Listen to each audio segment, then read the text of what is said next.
Good evening, students. I am Dr. Kamala, Assistant Professor of Political Science from New Government Degree College, Serilingampally.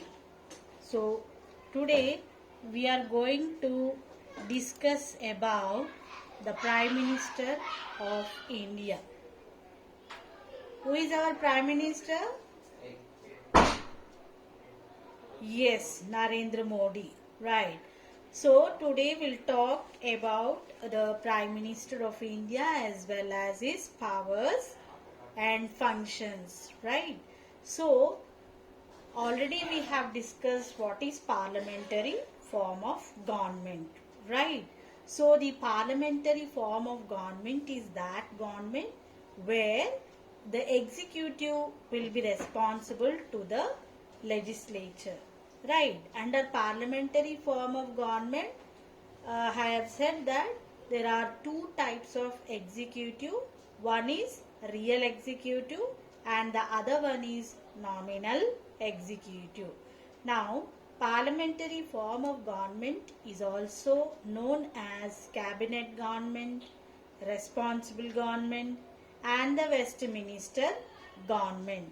So, here the real executive, who is the real executive over here? Yes, the Prime Minister and the Council of Ministers will be the real executive. And who will be the nominal executive? Yes, the President is the nominal executive and is defined as the rubber stamp because he has to take all the decisions according to the real executive power, that is the Prime Minister. Whatever the Prime Minister and Council of Minister advises, that decisions have to be taken by the whom? Nominal executive. Okay, now here the real executive will be the head of the government and the nominal executive will be the head of the state. That you need to remember. Okay, once again I'll tell you, the real executive is the head of the government, right? And the nominal executive will be the head of the what? Head of the state. Yes, very good. So I think you might be understand what is parliamentary form of government, right? Shall I proceed? Yeah, once again you want to know about parliamentary form of government? Okay. Parliamentary form of government is nothing but the executives who are there. The real executive will be responsible to the legislature. That is, opposition party will be there. Right. Whatever they do omissionly or commissionly, means knowingly or unknowingly, whatever they will do, they will be responsible to the legislature. Right. So, now what should be the qualification of the Prime Minister? Now we'll discuss about the qualification about the Prime Minister. Right. He should be a citizen of India. Right. See, of course in interviews may also be asked like who is the next President of India or who is the next Prime Minister of India. You should answer cleverly, right? Citizen of India you have to answer, right? Logical questions might be asked in interview. So they will ask who will be the Prime Minister, next Prime Minister of India or next President of India. You should cleverly answer that he is a citizen of India. You should answer it, right? Next qualification is should be a member of either house of parliament. Now either house of parliament in the sense either it is from Lok Sabha or Rajya Sabha, it should be a member.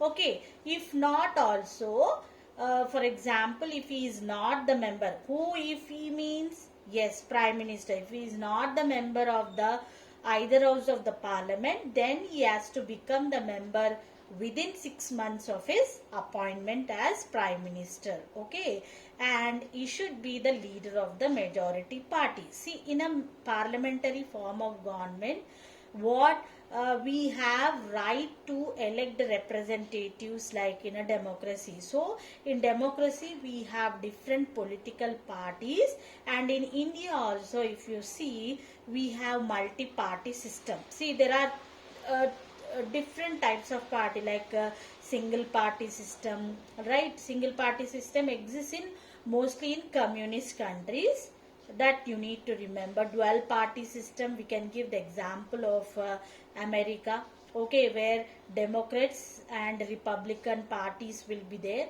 And multi-party system, we can give the example of India. So India has a multi-party system, right? Now whichever party secures a majority in the elections, that party will become will form the government, right? So the majority party leader will become the Prime Minister of India, right? See, once again, he should be a citizen of India and should be the member of either house of the parliament. Either house of the parliament, in the sense we have Lok Sabha and Rajya Sabha. So he should be the member of either house of the parliament. If not, for example, if he is not the member of the Lok Sabha or Rajya Sabha, then he has to become compulsorily, he has to become the member within 6 months of his appointment, and he should be the leader of the majority party because he leads the nation, right? He leads the nation, and he plays a pivotal role, we can say, right? So that is why he occupies an important position in the Indian political system, we can say.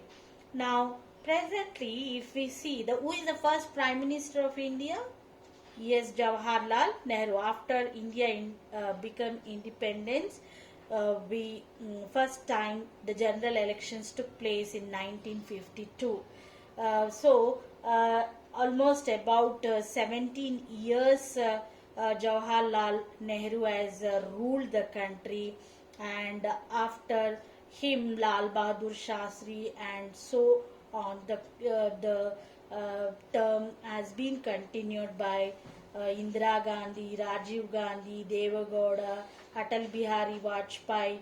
So now presently we have Shri Narendra Modi, who is 14th and 15th Prime Minister of India. 14th in 2014 he came into the office, right, and he contested from two Lok Sabha constituencies, Varanasi and Vadodara, and in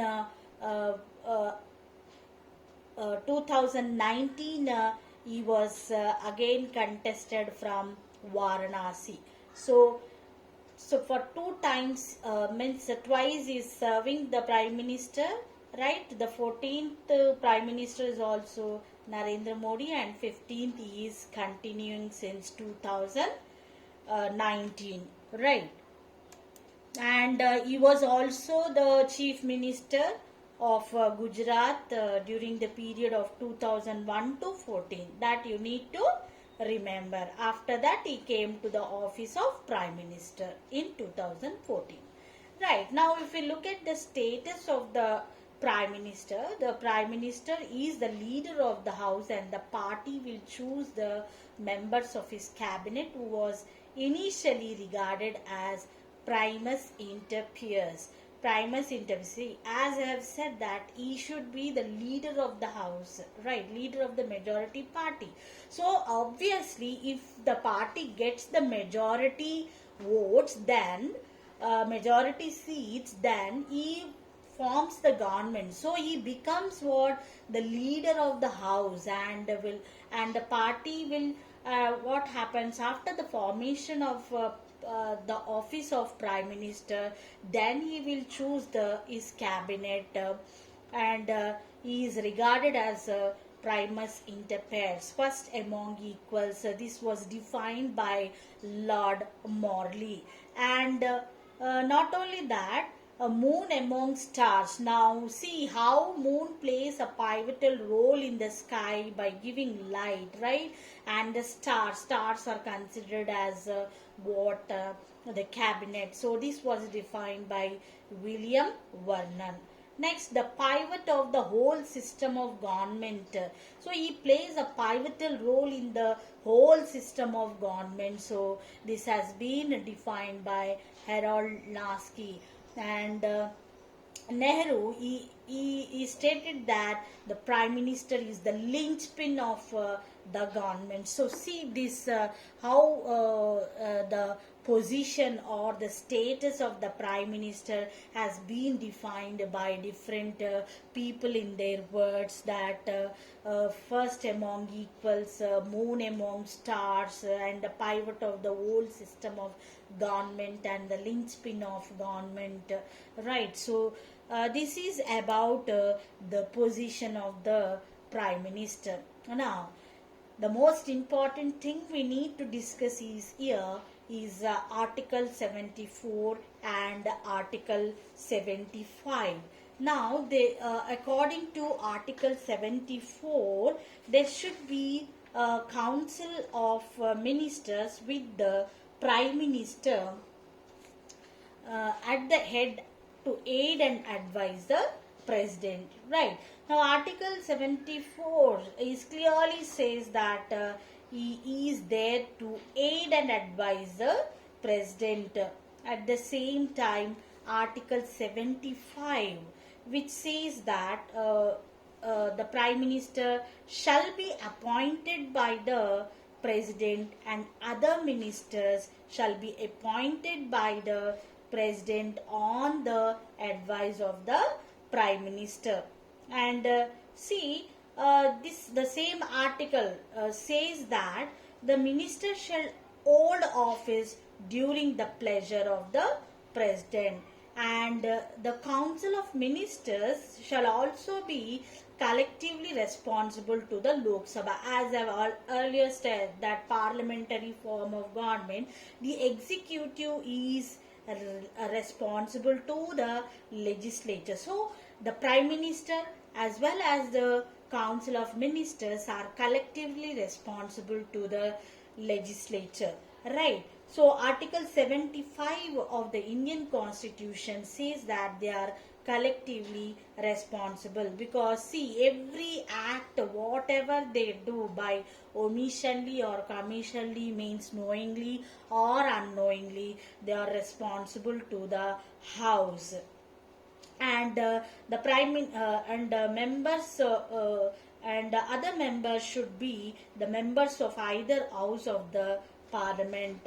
And the president has in this connection, we can see that the president has very little discretion in appointing the Prime Minister, right? Because he is only the nominal executive, and the real executive will be directly elected by the people. So he vests a lot of powers in his hand, right?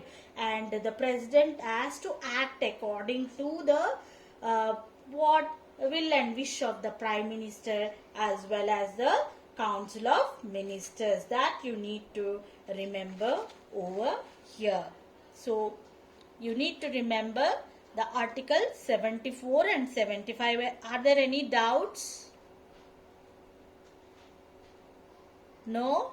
Yes. Okay. Right. Now, if we look at the tenure, now exactly the tenure, we can say that there is no fixed tenure at all. It depends, the Prime Minister and the Council of Ministers or the government depends on the confidence of the House. Okay. If they are having full majority, then no one can remove from their office. The confidence of the house is very much essential. Actually, normally for 5 years they are elected, but but it is unfortunately, if it is automatically reduced when only if the house is dissolved. On what grounds? If there is some emergency or some type of disturbances, internal disturbances, or some what you call some misbehave on the grounds, corruption or anything. If the Lok Sabha loses its majority, then they can be obviously the automatically the house is dissolved. Now how the house is dissolved? Only when the prime minister and the cabinet decides on the and it gives in a written form to dissolve the house to the president, then only it can be dissolved. The house can be dissolved, right? Next, if you look at the how oath of office. Now, the President of India actually administers the oath of office and secrecy to the Prime Minister. And salary and allowances, if we see, the salary and allowances are decided according to the Parliament, right? Now, powers and functions of the Prime Minister. Now, see, as I've said that the Prime Minister plays a pivotal role in all the matters like foreign affairs, right? Cabinet, appointing cabinet ministers, right? He plays different roles as a leader of the house. So the Prime Minister and Council of Ministers actually consists of four types, right? One is cabinet ministers, second is ministers of state, third is deputy ministers, and parliamentary secretaries. Now these ministers will assist the prime minister while functioning his duties, right? Now we'll see at allocation what are the responsibilities that the Prime Minister of India will do. Now, after the formation of the government, the Prime Minister will distribute the portfolios. Now, portfolios is what?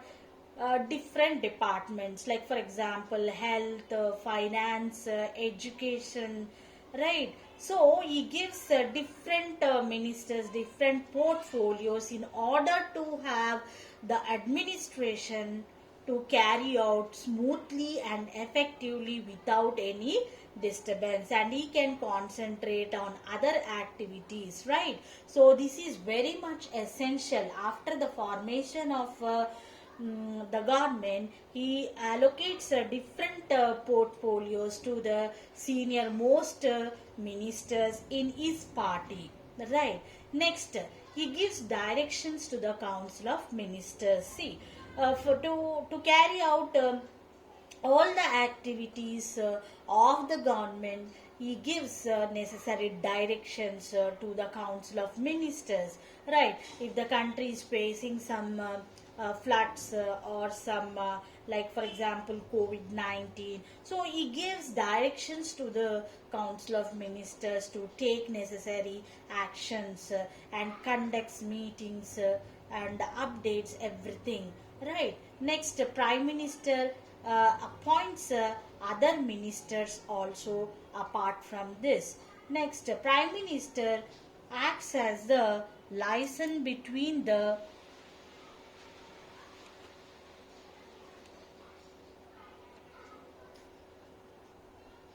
okay, and see, he gives directions to the council of ministers. Prime ministers also appoints other ministers. Now, as a council, as we have said that he gives directions to the council of ministers, he presides actually over its meetings. Actually, whenever the council of ministers meeting is going on, he presides over its meeting, and he also acts as the presiding officer of the meeting of cabinet and takes all the major decisions, we can say, right? And prime minister and other appointments we are saying. So actually one of the important powers of the prime minister is the power of patronage.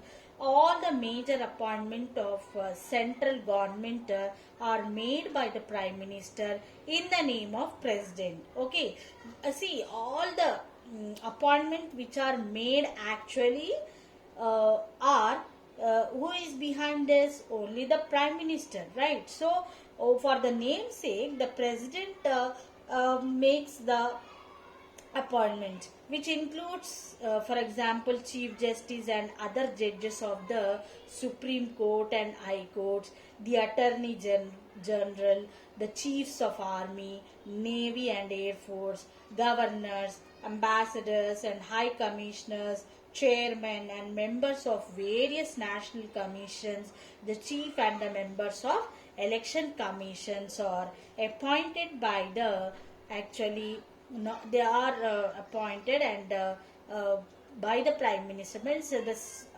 actually the man behind the scene is the prime minister, but appointment or all the other nominal functions will be done by the president. Okay, for the namesake only. Next, the prime minister is the liaison between president and the cabinet. Now the cabinet is supreme decision making body of the union and the prime minister, and he acts as a link between the cabinet and president. So we are saying that liaison between president, so he should communicate what happens with the cabinet to the president, because when he presides over the meetings, in that meetings what has been done, he should convey the same to the president. Now according to article 78, it is the duty of the prime minister to communicate to the president all the decisions of the council of ministers relating to the administration of affairs of the union and proposals for legislations, and has to furnish such information relating to the administration of the affairs of the union and proposals for legislation as the president may call for. Okay, whenever the president requires such information, he has to give or furnish that information what has been decided in the council of ministers meeting. And here the prime minister as a leader of the parliament, we are saying, so he will be the leader of the parliament. As said, he advises the president to summon and prorogue both the houses, right? To summon as well as to prorogue both the houses. Now the agenda of the Lok Sabha is, who will prepare the agenda of the Lok Sabha? Yes, by the speaker with his consultation. Okay. Now all the major policies or policy decisions are announced by the prime minister in the parliament. Okay. In case a minister makes an error in the Lok Sabha, the prime minister only corrects it. Right. Next, chief spokesman of foreign relations. Now in international affairs also, the prime minister is the chief spokesman of the country, right? All foreign relations play a key role of the prime minister, and this tradition actually was set by our chief our national leader Jawaharlal Nehru, the first Prime Minister of India, who drafted actually the Indian foreign policy of non-alignment. Okay, now the non-alignment we'll discuss later what it is. In 5th semester you'll be having international relations. In that we are going to deal with NAM, right? So non-alignment movement, we'll speak about that later in the classes, right? Now Nehru actually is who has drafted Indian policy of non-alignment. Then actually Nehru retained the foreign policy under himself. Now after that we can discuss what is the other role of the or other power of the prime minister. He will be the chief spokesman of the government. Now it is not only the foreign affairs, the prime minister is actively involved in policy formulation, and implementation of other departments as well. So in agriculture policy or industrial policy or a reservation issue, the Prime Minister plays a crucial role and takes crucial decisions also. And he will be the chairman of Planning Commission, which was entrusted to actually formulate the 5-year plans for the country. Now, actually, the Planning Commission is renamed as what? Yes?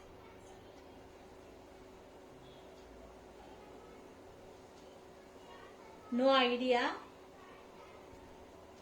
Niti Ayog, right? Now, actually, it is established in the place of Planning Commission, right? Now, actually, the position of the Prime Minister here in Planning Commission is also very powerful, we can say, and he becomes a key person in deciding the priorities in planning and in the allocation of different projects to the states. The Planning Commission actually is what it disperses the budget to the all the states equally, right? Next, the leader of the nation. Now he is the leader of the nation, so actually he has to lead the nation in times of war and peace. So for example, India-Pakistan war or China war of 1962 also, and India-Pakistan war of 1971. During this crucial emergency period also, he has to act as the leader of the nation, and he should be a dynamic one, right? In order to lead the nation, in order to support the public and other institutions that are working in India should have a strong support, and the communication also, we can say that it plays a crucial role during the during the problematic situation, we can say, right? Now the place of Prime Minister means other ministers is unparalleled. Practically, general election turn into elections for choosing a Prime Minister, right? So he has to play a different role during different times, we can say. Next, the Prime Minister acts as a chief political executive, right? He will be the chief political executive, we can say. Now here the Prime Minister plays a role of a manager of Indian polity, and he has to control the political conflicts and resolve them within the constitutional system, right?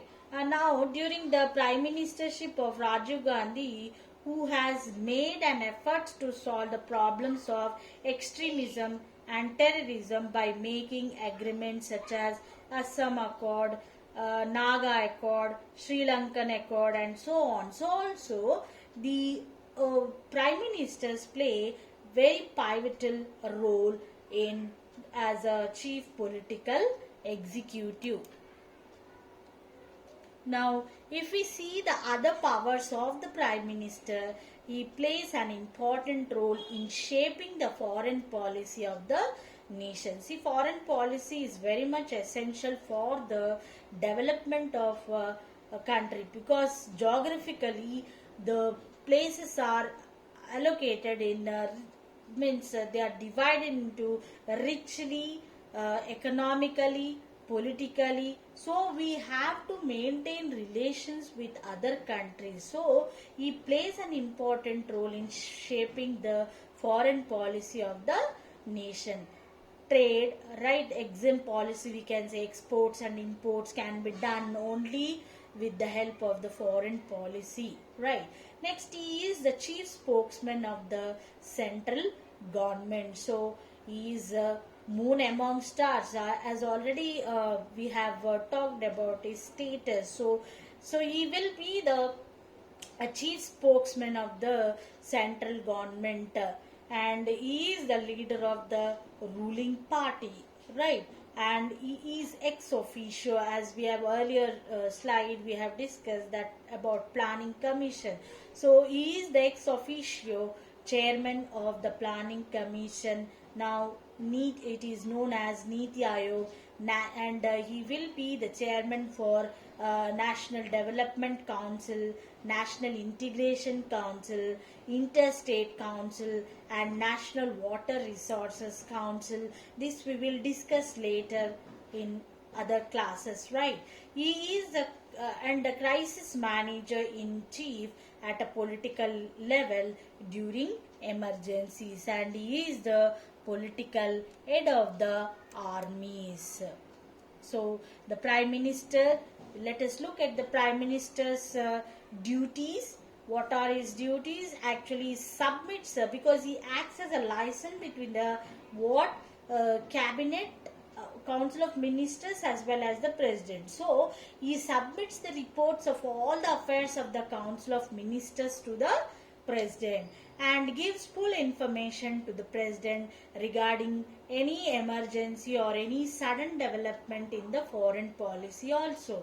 At the same time, he also informs the president on all the decisions of the council of ministers relating to the activities and administration of the union. And we'll take the commenting on the prime minister's power. Dr. Ambedkar has said that if any functionary under our constitution is to be compared with the USA president, he is the prime minister and not the president of India. Thus, it can be said that in parliamentary system of India, the president is only the nominal executive. In the introduction part itself, I have said that nominal executive chief and the actual executive powers are always contained in the prime minister, because he is directly elected by the people, right? So thank you so much. We'll discuss later the continuation of other part.